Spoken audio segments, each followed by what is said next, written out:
Welkom bij het Cambuurjournaal. Deze week speelt het Cambuur de uitwedstrijd tegen Telstar op sneun. Want dat had ermee te krijgen dat er geen eredivisie is. Er is interlandvoetbal en dus speelt het Cambuur voor één keer op sneun. En is het Cambuurjournaal er op snijn. Bij Cambuur binnen er een aantal verorings. Jacinho Antonia kwam deze week oer. Hij tekende een contract bij Cambuur voor 2 jaar. Maar hij is nog net fit genoeg om in de basis te starten. Nee, hij had wat les van het ankel. En dat door het even een paar weekjes. Maar dat wist ik hiermee keurig meldje. Dus dat is geen probleem, jongen. Dan zwaar je dat het mooi fit was. Dan hebben we straks een goede speler in die. Dus dat weten we nou ook. Dus we rekenen maar dat hij begin oktober speelt. En dat is ook 3 weken al. Hè? En misschien is hij eerder, dat show wel. Wat wel weer fit is Robin Mauleux, de Franse middenvelder. Die miste verleden week de wedstrijd in Den Bosch vanwege een ankelblessure. Maar hij is het in Telstar weer bij en krijgt ook voortdurend weer een basisplak van trainer Henk de Jong. Ja, die jongen is wel echt een goede voetballer. Die met zijn passing, maar ook met zijn standaard situaties. Hij ken een goalsmeidje. Ja, dat hij wel heel goed aan het worden is. Hè. Verdedigen moet hij nog weer groeien. Maar daar ben we mee bezig. En, nou ja, die speelt het weer. Nou ja, Doke Smit had nog wat les van het ankel. Die is ik oktober er weer bij. Sven Nieuwpoort is erbij gekomen. Die moet nog bij trainen in wedstrijden spelen. Hè. Dus die gaat in de belofte spelen. Ah, dan krijg je nog weer, want ik ben heel tevreden om mijn selectie die ik ga. Of die we gaan. Krijg je nog een goede spelers bij. Die spelers binden er dus nog net bij als Cambuur het opneemt tegen Telstar. En de eerste kans voor de wedstrijd is voor Giovanni Korte. De onvaller van Cambuur kopt op de peel. Cambuur is goed in die fase en krijgt na goed 20 minuten een vrije trap. Op een mooi plakje. Isaac Calon wordt je beethouden door El Jacoubi. En daarvoor krijgen de Leeuwters een terugte vrije trap. Want Isaac Calon hem wordt haast het shirt uitlutsen, sjorgen we hier. Een vrije trap op een mooi plakje dus. Binnen de koppers mij naar voren. Onder oren onvierde Erik Schouten en mijn nummer 8 Jamie Jacobs. De vrije trap is van Robin Mauleux. Komt voor de voeten van Mees Hoedemakers die het uitheilig kent. Dat schot wordt van de line afhellen. De onvolgeert terug. Robert Muren brengt hem voor. En daar is hier Jamie Jacobs die het zijn derde doelpunt van het seizoen maakt. Hij stiert op het goede plak en zet Cambuur op een 1-0 voorsprong na 24 minuten spelen.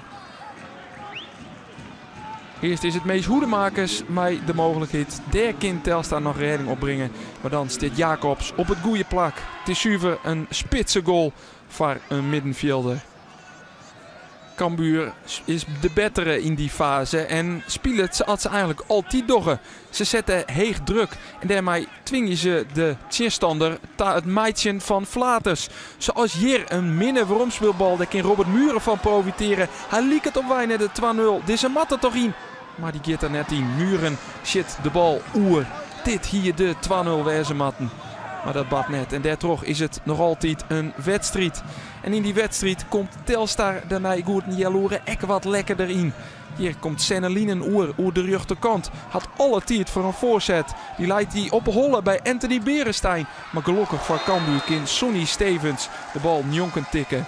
Het is de eerste goede mogelijkheid voor Telstar naar goed een jaloeren spelen. In de tweede helft is de eerste mogelijkheid ek weer voor Cambuur. Of nou ja, mogelijkheid, dat is een beetje de vraag. Want dit schot van Giovanni Korte, dat gaat wel heel fijn jonken. Een oorzwaaier van de vleugelonvallen van Cambuur. Die het heel bot op ziek is. Nee, zijn eerste doelpunt voor de Leeuwters.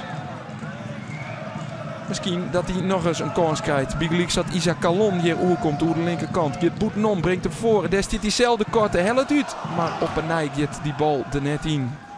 Giovanni Korte, hij had nog net een heel soort indruk maken in de eerste wedstrijd bij Cambuur. Wordt ik wisselen voor Ragnar Orad Mangoen. En ik Telstar wisselen 2 keer. Onder oren Gleiner Plet komt erin. Een lange sterke spits die hier bijna onder de bal komen kan. Hij gaat terug naar de tweede peel. Dus zit Tuur Hoeben.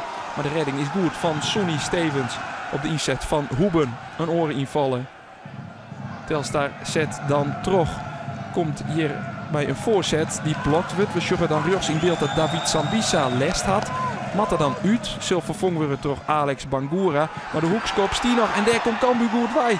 Want Ragnar Orad Mangoen die oren invallen. Helpt de bal der van de line. Op die inzet van Frank Korpershoek. Orad Mangoen gewoon wij onvallend van weerde. Maar nou dus echt verdierenend is hij belangrijk. Telstar begint met een soort van slotoffensief. Hier komt Senne Lienen in balbezit. Nee, dat plet waarom kopt. Lienen had rondte om u te helien. En dat gaat maar krijg goed van Cambuur. Want dat schot gaat een meterken jonken. Het is nog altijd een wedstrijd. Het is nog altijd spannend. Want het moment in de 84ste minuut. Hier komt Stanley Akkoy in balbezit. Een invaller. Hij schudt uit de Bangura. Een horen invaller Oerkaam is. En die bleut heel cool. Eeg in eeg. Maar Anthony Swolfs, de keeper van Telstar. En dus is het feest in het uitvak. De 174 mei-reizige fans van de Ljouwerters weten die oerwinning is binnen. Die eerste uitoerwinning van het seizoen behelpt Cambuur tegen Telstar. Maar dank dus aan de invallers. Aan de paas van Akkoy en de goal van Alex Bangura. Een 2-0 oerwinning voor Cambuur dus in Velzen.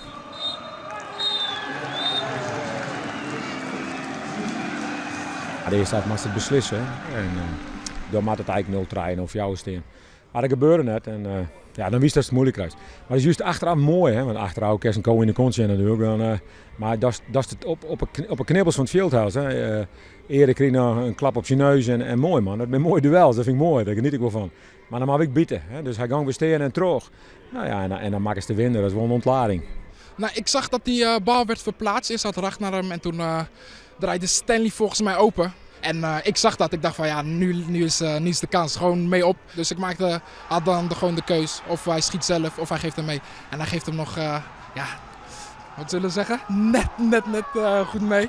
Zodat ik hem in de korthoek binnen kan schieten. Alex Bangura op het scoreformulier, ja. Voor het eerst hè, hopelijk niet voor het laatst. Ja, ik ben heel blij mee, Maar dat goed, we gaan Telstar uit. NAC uit, de Graafschap uit, 12 lastige thuiswedstrijden. Ja, we gaan een goede start. En die goede start, dat zorgen we waarom op de ranglist. Want Cambuur staat op het 5e plak met 9 punten uit 4 wedstrijden. Onze concurrenten komen letter in actie. Dat zorgen we dus dan. Maar wat we wel stellen kunnen is dat Cambuur er heel mooi bij staat. Goede zaken die in had. En in de subtop staat van de eerste divisie. Dit weer het Cambuur Journaal. Na je weken ben we er vanzelfs weer. Dan speelt het Cambuur weer gewoon op vreed. Een thuiswedstrijd dan tegen Helmond Sport. En dat betekent dat het Cambuur Journaal er dan gewoon weer op sneun is. Graag, ontan.